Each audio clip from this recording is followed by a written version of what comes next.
when the children of Israel were in captivity, Nebuchadnezzar had come and captured them and taken them back to Babylon. And they had been there for about 40 years, and Nebuchadnezzar was finishing his reign, and he decided, "It is time that I should be honored and glorified." And so he decided to build himself a huge statue, taller than any statue. And he determined that when this statue was finished, he would bring all the kingdom together of the city of Babylon, and they would come to the courtyard, and on that certain day, at that certain time, the band would play. Probably not that, but they would play, and then everyone would bow down to the statue.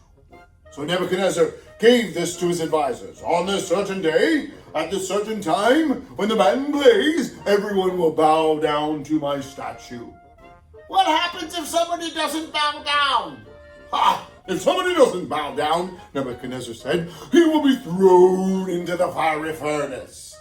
And another advisor said, how do we know if they don't bow down if we're all bowing? We will select certain advisors who will bow with one eye open. And they'll look around and make sure everyone else is bowing. We'll have right eye advisors and left eye advisors. Well, maybe it didn't happen exactly like that, but they were able to see if everybody was going to bow down. And so the noise was spread abroad all throughout the kingdom that the time would come when the statue was built, that all the city would be gathered together and everybody would bow down to this great statue. Well, there was 3 Hebrew boys, Shadrach, Meshach, and Abednego. And they knew, according to the law, that they weren't supposed to bow down and worship idols. They were only supposed to worship God.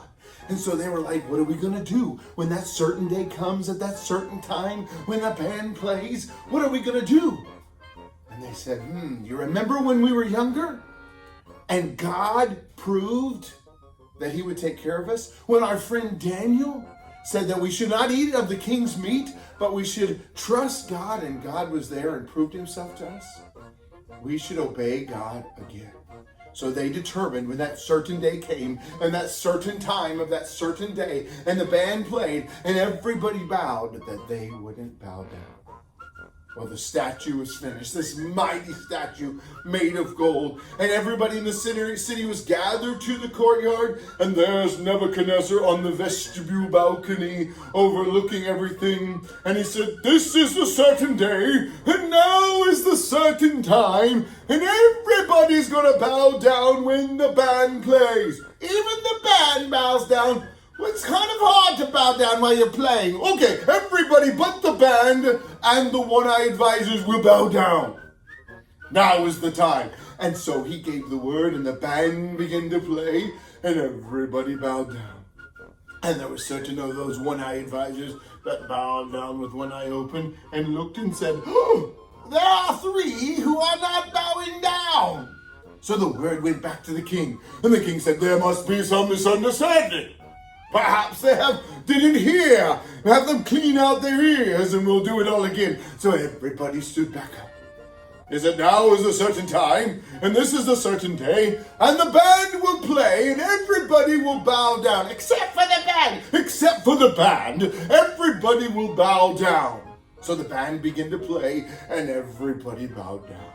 And that one-eye advisor bowed down, looking over, and he saw, those 3 are not bowing down. So they gathered Shadrach, Meshach, and Abednego, and they brought them before the king. And they said, King, these are the 3 that won't bow down. And the king said, how dare you not bow down to my statue? You will bow down. And he said, I'm going to give you another chance. And Shadrach, Meshach, and Abednego said, we are not careful to answer thee, O king. It doesn't matter. We will not bow down. And God can save us. But even if he doesn't, know this, O king, we will not bow down to your statue because we only worship God. Oh man, Nebuchadnezzar got angry and his face got red and he shook and he said, "You make the furnace 7 times hotter, tie them with ropes and throw them into the furnace." And so they heated up the furnace with one of those big little blow things. And they heated up the furnace. How it could be exactly 7 times, I don't know, but it got close enough. And it was so hot that when the door was opened, it consumed the guy that opened the door. And they began to bring Shadrach, Meshach, and Abednego to the door, and they threw them in. The Bible says the fire was so hot that it destroyed those that were even carrying Shadrach, Meshach, and Abednego. And Nebuchadnezzar sat upon his throne, and you could hear him laugh. That's what happens to those who do not bow down to my statue. And then he looked. "Hey, excuse me, Mr. Advisor,